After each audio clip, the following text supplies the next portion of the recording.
அஸ்ஸலாமு அலைக்கும் வரஹ்மத்துல்லாஹி வபரகாத்துஹு. அல்ஹம்துலில்லாஹி அலா குல்லி ஹால். அனைத்து நிலையிலும் அனைத்து புகழும் அந்த அல்லாஹ் ஒருவனுக்கே உரித்தாகுக. சாந்தியும் சமாதானமும் நபி நாயகம் ஸல்லல்லாஹு அலைஹி வஸல்லம் அவர்கள் மீதும் அவர்களின் குடும்பத்தினர்கள் மீதும் அவர்களின் வழிவந்த சத்திய தோழர்கள் மீதும் குறிப்பாக இந்த உம்மத்தினர்கள் அனைவர்கள் மீதும் என்றென்றும் நின்று நிலவட்டுமாகுக. அன்பானவர்களே, 3 விஷயங்கள்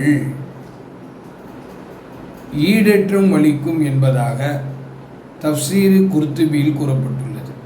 அதில் ஒன்று ஹலாலான உணவை சாப்பிடுவது. ஹலாலான உணவு என்றால் தன்னுடைய சம்பாத்தியத்தின் மூலமாக தானாக சுயமாக சம்பாதித்து அதன் மூலமாக உண்ணக்கூடிய உணவு, அதுவும் ஹலாலாக இருக்க வேண்டும். ஏன்னா இன்றைக்கி வருமானம் அப்படிங்கிறது 2 வழியிலும் வருது.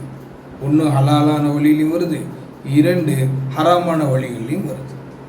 மனிதன் 2 வழியிலும் சம்பாதிக்கிறான் இல்லையா? அப்போ எது ஹலாலு எது ஹராமு அப்படிங்கிறத தெரிஞ்சு செயல்பட்டோன்னு சொன்னால் அது ஈடேற்றம் அளிக்கும். 2வதாக ஃபர்லான கடமைகளை நிறைவேற்றுவது. ஃபர்லான கடமை மனிதர்கள் மீது இறைவனுக்கு செய்ய வேண்டிய சில கடமைகள் இருக்கு. குறிப்பாக சொல்வதாக இருந்தால், ஒரு நாளைக்கு 5 நேர தொழுகையை இமாம் ஜமாத்தோடு நிறைவேற்றுவது. அப்போ இந்த ஃபர்லான கடமைகளை நிறைவேற்றுவதும் மனிதனுக்கு அதுவும் ஈடேற்றம் அளிக்கும் என்பதாக பதிவு செய்யப்படுது. 3வதாக நபி ஸல்லல்லாஹு அலைஹி வஸல்லம் அவருடைய வாழ்க்கை வழிமுறையை பின்பற்றி நடப்பது.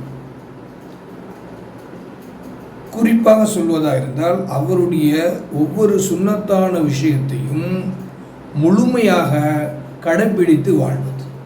அவங்க என்ன சொன்னார்கள், அவங்க நபி ஸல்லல்லாஹு அலைஹி வஸல்லம் அவர்கள் எதை சொன்னார்கள், எதை செய்தார்கள், அந்த 2 விஷயத்தையும் நாம் என்ன செய்யணும், முழுமையான முறையில் பின்பற்றி நடக்கணும். ஸோ இதுவும் மனிதனுடைய வாழ்க்கையில் மிகப்பெரிய மாற்றத்தை ஏற்படுத்தும், மிகப்பெரிய அளவில் அது ஈடேற்றத்தையும் ஏற்படுத்தும் என்பதாக குர்ஆனுடைய விரிவுரையாக்கத்தினுடைய நூல் தஃப்சீர் குர்துபியில் கூறப்பட்டுள்ளது.